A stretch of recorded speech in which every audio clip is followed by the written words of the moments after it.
नमस्कार, मैं मुकुल सिंह चौहान और आप देख रहे हैं द वायर का कोविड बुलेटिन। इस बुलेटिन में हम आपको कोविड-19 से जुड़े तमाम ज़रूरी अपडेट्स देने की कोशिश करते हैं। इससे पहले बुलेटिन में बात आंकड़ों की कर लेते हैं।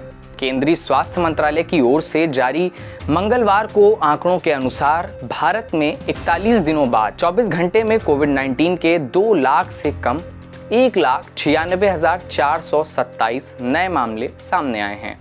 इससे पहले 14 अप्रैल को एक दिन में संक्रमण के 1,84,372 नए मामले सामने आए थे। इसके बाद से लगातार 2 लाख के ऊपर ही कोविड संक्रमण के आंकड़े आते रहे हैं।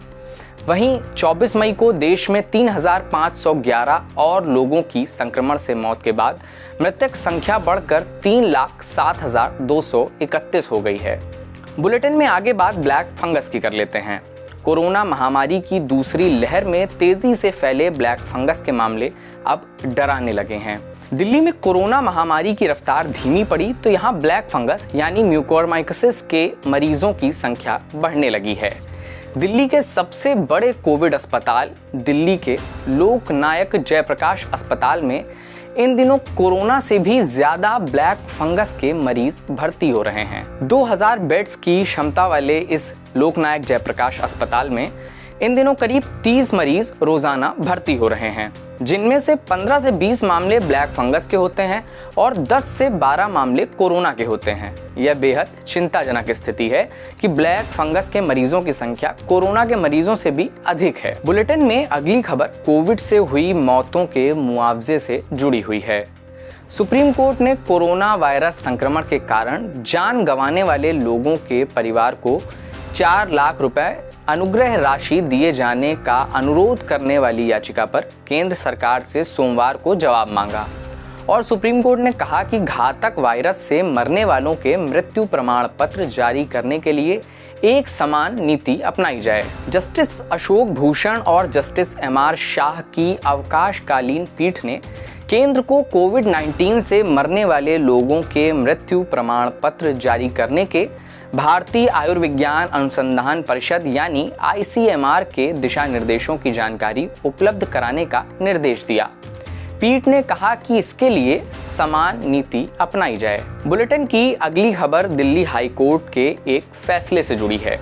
दिल्ली हाई कोर्ट ने सोमवार को दिल्ली औषधि नियंत्रक विभाग को निर्देश दिया कि वह कोविड-19 के इलाज में इस्तेमाल दवाओं की कमी के बीच नेताओं द्वारा बड़े पैमाने पर खरीदी गई दवाओं के मामले की जांच करे। अदालत ने टिप्पणी की कि भाजपा सांसद गौतम गंभीर अच्छी मंशा से दवाएं बांट रहे थे, लेकिन महामारी के बीच उनके द्वारा उठाए गए इस कदम को न्यायालय जिम्मेदाराना व्यवहार नहीं मानती है। दिल्ली उच्च न्यायालय ने दिल्ली के औषधि नियंत्रक को इसी तरह की जांच आम आदमी पार्टी की विधायक प्रीति तोमर और प्रवीण कुमार द्वारा ऑक्सीजन खरीदने और जमा करने के आरोपों के मामले में भी करने के निर्देश दिए हैं और इसकी रिपोर्ट पेश करने को कहा है। बुलेटिन की अगली खबर कोरोना की एक दवा से जुड़ी हुई है। दवा निर्माता कंपनी रॉश इंडिया ने सोमवार को भारत में कोविड-19 के खिलाफ अपनी पहली एंटीबॉडी कॉकटेल के पहले बैच की लॉन्चिंग की घोषणा की है। एंटीबॉडी कॉकटेल की कीमत प्रति डोज 59,750 रुपए है।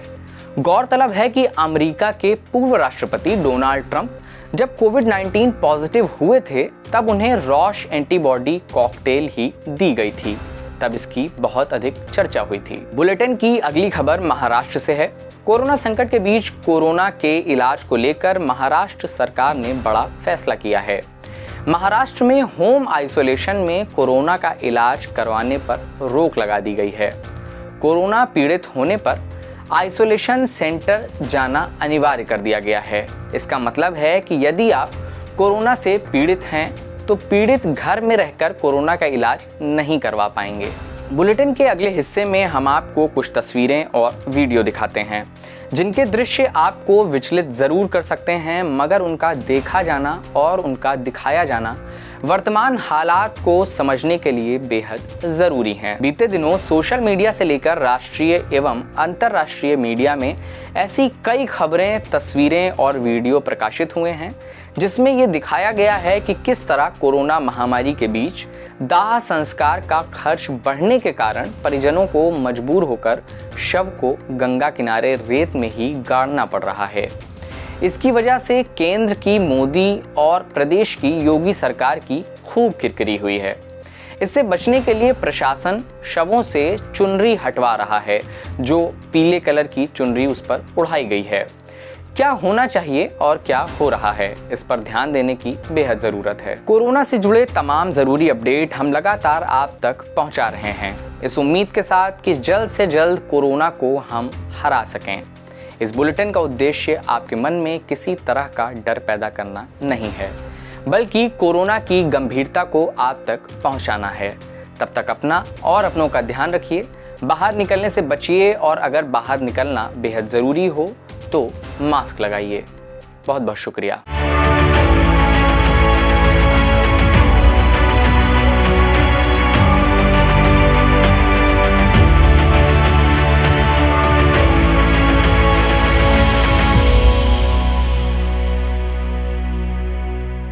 द वायर के और वीडियोस देखने के लिए सब्सक्राइब करें और बेल आइकन पर क्लिक करें। स्वतंत्र पत्रकारिता की आर्थिक मदद करने के लिए डिस्क्रिप्शन में दिए गए लिंक पर जाएं और अपनी राशि चुनें।